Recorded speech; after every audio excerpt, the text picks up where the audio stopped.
अस्सलाम वालेकुम नाज़रीन, सेहत से बढ़कर कोई दौलत नहीं। मुझे वो अभी तक वो इंटरव्यू जो एक मशहूर एंकर आफ्ताब इकबाल ने अपने घर में, कोरोना जब उनको लाहक हो गया तो अपने घर में बैठ के दिया कि मुझे तो ये ऐसा महसूस हो रहा है कि मैंने जो फार्म हाउस बनाया, जो ये मैं BMW रखी हुई गाड़ी, ये सब बेकार है, क्योंकि सेहत नहीं है तो कुछ भी नहीं है। सेहत ना हो तो आप जितनी मर्जी दौलत, भाग दौड़ जितनी मर्जी कर लें, जितनी मर्जी मेहनत करके अपनी जितनी मर्जी दौलत जमा कर लें, लेकिन सब किसी काम की नहीं है। ये काम काज की उसी वक्त है जब तक आपका जिस्म सेहतमंद है और दुनिया की सतरंगी दुनिया के रंगों से एंजॉय कर सके। जैसे ये रंग मान पड़ने लगते हैं तो प्रॉब्लम आने लगता है। हम में से अक्सर लोग जो कि मेडिकल के स्टूडेंट नहीं होते, डॉक्टरी नहीं की होती, तो हम डॉक्टर के पास जब मसला एक हद से बढ़ जाता है तो तभी जाते हैं। हमारे माशरे में कोई रेगुलर मेडिकल चेकअप का प्रोसीजर नहीं है, अनलाइक मगरबी माशरों के जहाँ मेडिकल चेकअप रेगुलर होता है, रेगुलरली डॉक्टर के पास जाया जाता है। और लेकिन हम हर चीज़ को इग्नोर करते रहते हैं उस वक्त तक जब तक कि वो काम चलता है, कहते हैं चलाओ, काम चल रहा है ना, चलते जाओ, जब तक एक हद से बढ़ नहीं जाता। और कई सूरतों में तो पानी इस हद तक ऊपर हो चुका होता है, डैमेज इस हद तक बढ़ चुका होता है कि उसकी बाद में क्योर जो है मुमकिन नहीं रहती या मुश्किल हो जाती है। मैं अपने नाजरीन को बताना चाहता हूँ कि ये जिस्म काम कैसे करता है, हमारी बॉडी, और किन किन चीज़ों का उनको ख्याल रखना चाहिए अगर उन्हें बीमारियों से बचना है। तो नंबर 1, हमारा स्ट्रक्चर जो है वो हड्डियों पे खड़ा है। हड्डियां 204 हैं अप्रोक्सीमेटली जिस्म में, और जिस्म पे पूरा स्ट्रक्चर जो है, बाजू, टांगे, सर, इवन हमारा, इसके अंदर मुख्तलिफ पसलियां हैं, हमारी फेफड़ों जो कंटेन करती हैं, हार्ट को कंटेन करती हैं, इसके ऊपर एक जिल्द है और इसके अंदर कुछ ऑर्गन्स हैं जैसे हार्ट वगैरह। और अभी मैं दूसरी तरफ भी आऊंगा, लेकिन पहले मैं हड्डियों के बारे में थोड़ी वजाहत दे दूं।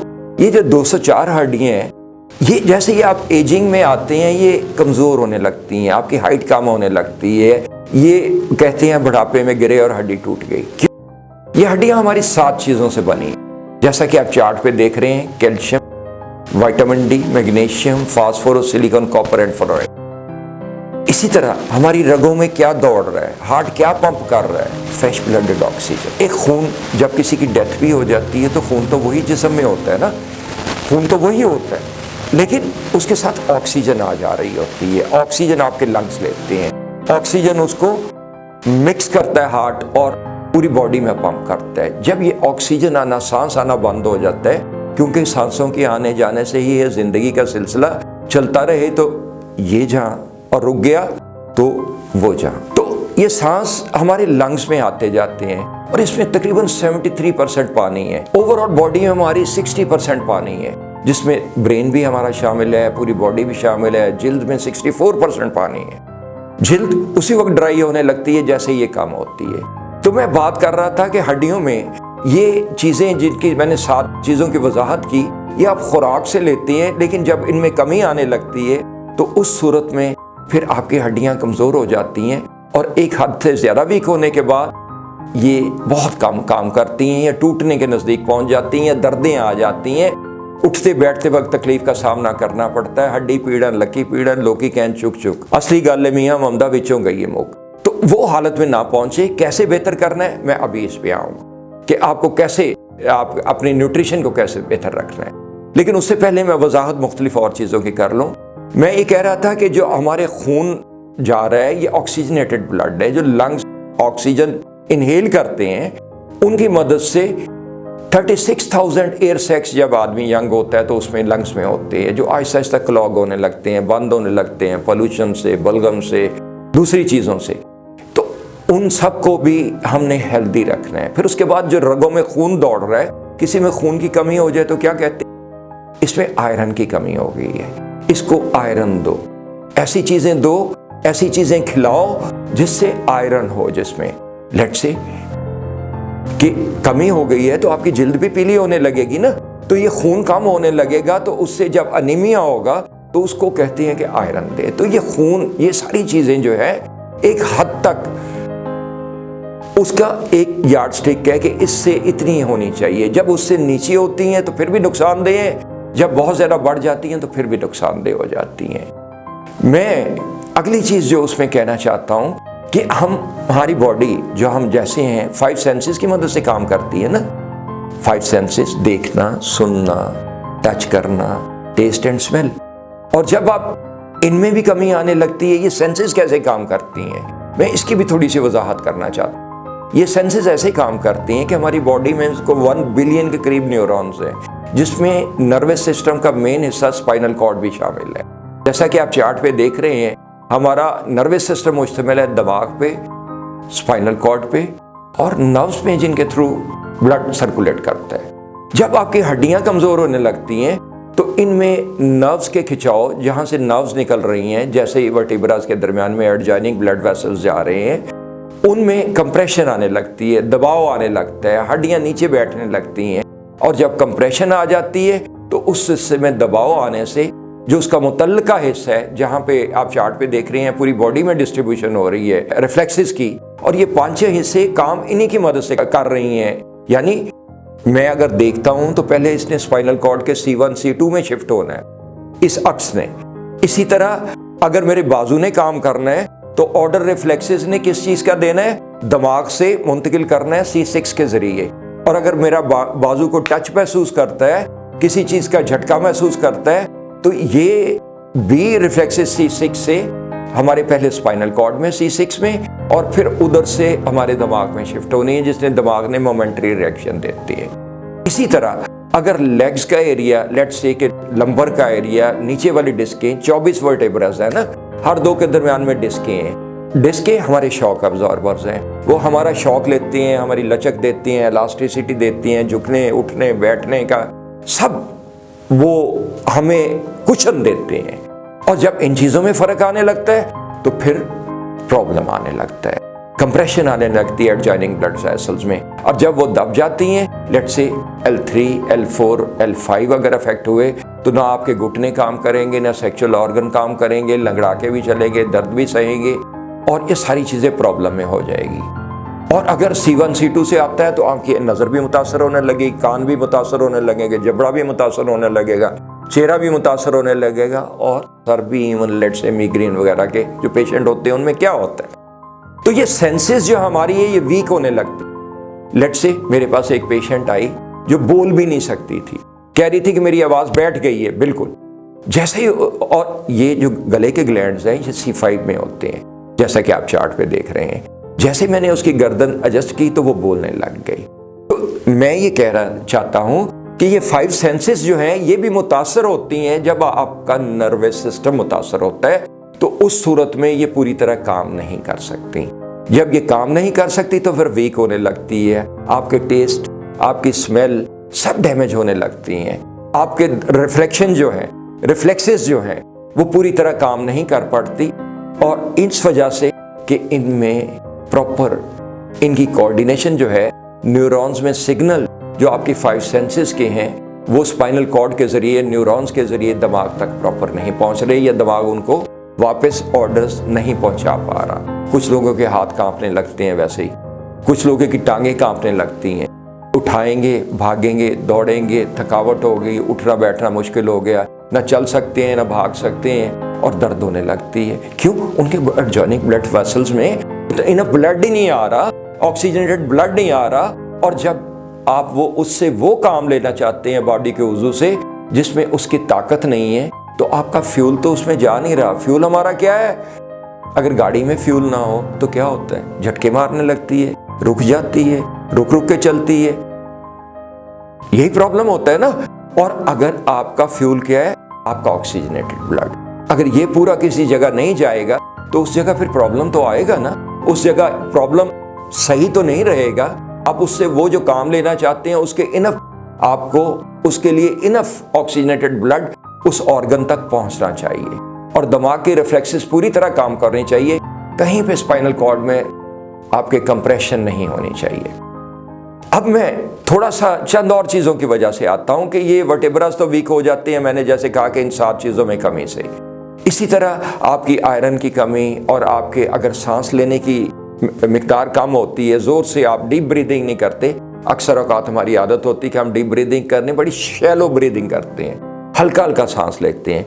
तो जिससे पॉल्यूशन बलगम से ही ये जो डायफ्राम है हमारा ये सुकड़ने लगती है, लंग्स क्लॉग होने लगते हैं, तो उससे भी हमारी ऑक्सीजन बढ़ापे में सांस चढ़ना होता है, खांसी, नज़ला, जुकाम, बलगम, और ये केजी चला नहीं जाता, ये सांस नहीं लिया जाता, सांस चढ़ जाता है, मैं हल्का 50 गज चलूँ तो सांस चढ़ जाता है। तो ये सारी बीमारियों को कंट्रोल किया जा सकता है अगर आप अपने रिफ्लेक्सेस को प्रॉपर रखें, अपने नर्वस सिस्टम को प्रॉपर रखें, अगर डाइट प्रॉपर लें। तो नंबर 1 चीज़ जो आपको ख्याल रखनी है वो न्यूट्रिशन की है।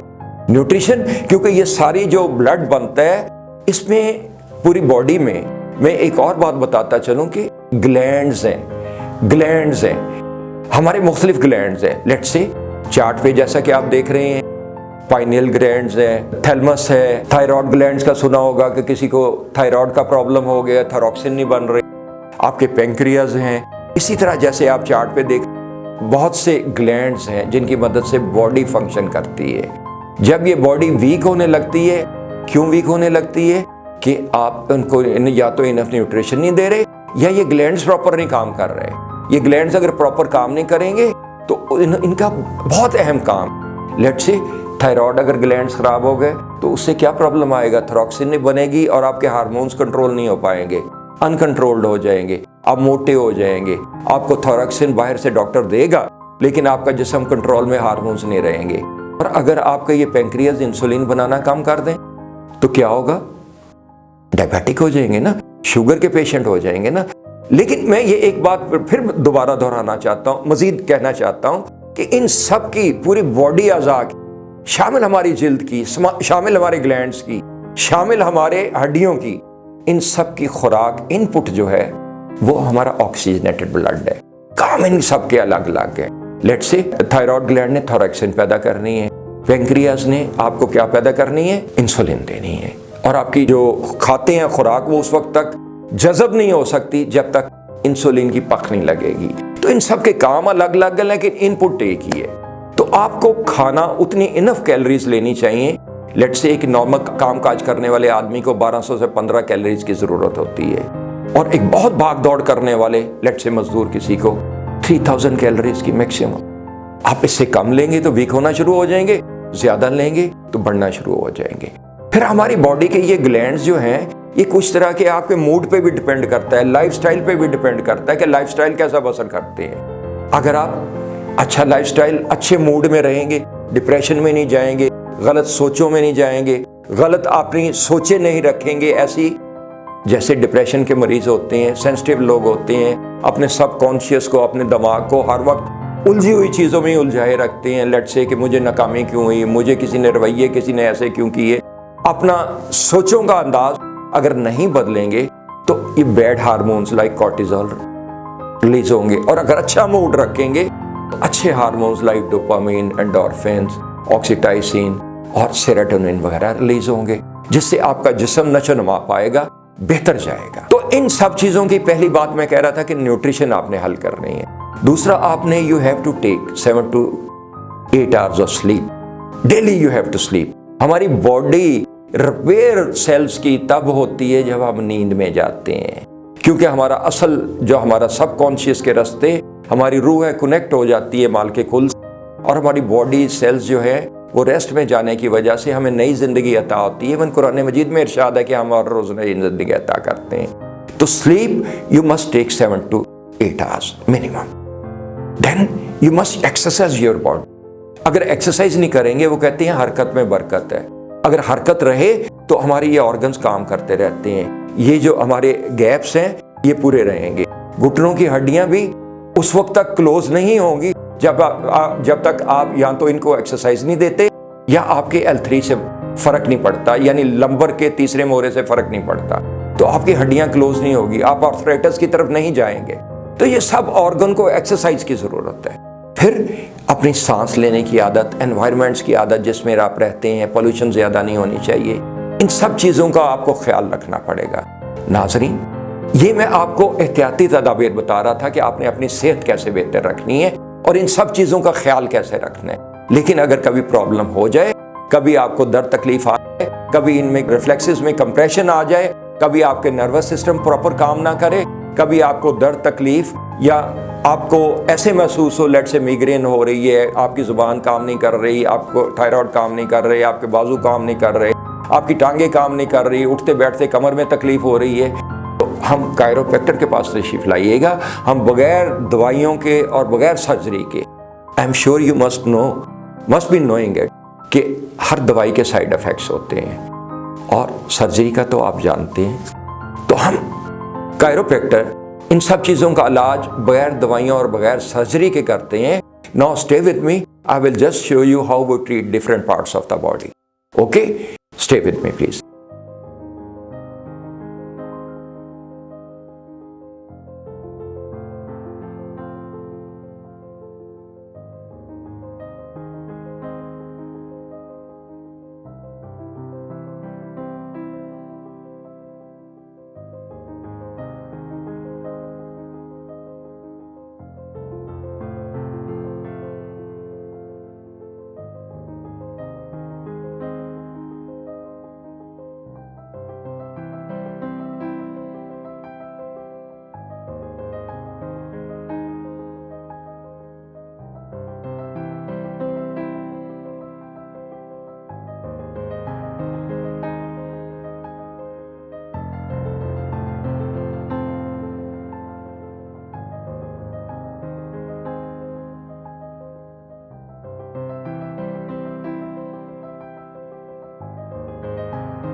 तो नाजरीन, ये था, मैंने आपको दिखाया कि कैसे हम कायरोप्रैक्टर बगैर दवाइयाँ और बगैर सर्जरी के तमाम बॉडी पेन्स का, तमाम ऑर्गन्स का, सबका इलाज कर सकते हैं, करेंगे इंशाल्लाह जब भी आप तशरीफ़ लाएंगे। और बाहर के ममालिक में तो जैसे मैंने कहा कि रेगुलर मेडिकल चेकअप के साथ साथ कायरोप्रैक्टर के पास हर महीने जाया जाता है। उसी तरह जैसे आप बॉडी की ट्यूनिंग करानी चाहिए आपको, जैसे आप गाड़ी की अपनी ट्यूनिंग कराते हैं आफ्टर फिक्स माइलेज और आफ्टर फिक्स पीरियड। तो हम हाजिर हैं कायरोप्रैक्टर आपका बगैर दवाइयों और बगैर सर्जरी के ट्रीटमेंट के। अब जावेद मिर्ज़ा को अगली वीडियो तक के लिए इजाज़त दीजिए। अल्लाह आपका निगहबान और आपको अच्छी सेहत में रखे। अल्लाह हाफिज़।